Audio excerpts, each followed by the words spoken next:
After a challenging workout, it's important to refuel your body with the right nutrients to aid in recovery. My favorite post-workout recovery foods include a combination of protein and carbohydrates to help repair and replenish muscles. One of my go-to snacks is a smoothie made with Greek yogurt, berries, and a scoop of protein powder. The yogurt provides a good source of protein, while the berries add natural sweetness and antioxidants. Adding a scoop of protein powder helps to further boost the protein content for muscle repair.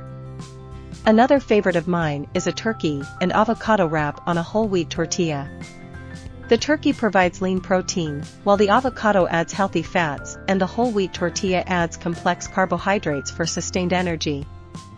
I also love a simple banana and almond butter. Bananas are an excellent source of natural sugars and potassium, while almond butter provides healthy fats and protein.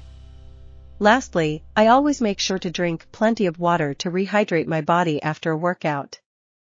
Staying hydrated is essential for muscle recovery and overall well-being. These post-workout recovery foods help me feel energized and prepared for my next workout, and they taste great too.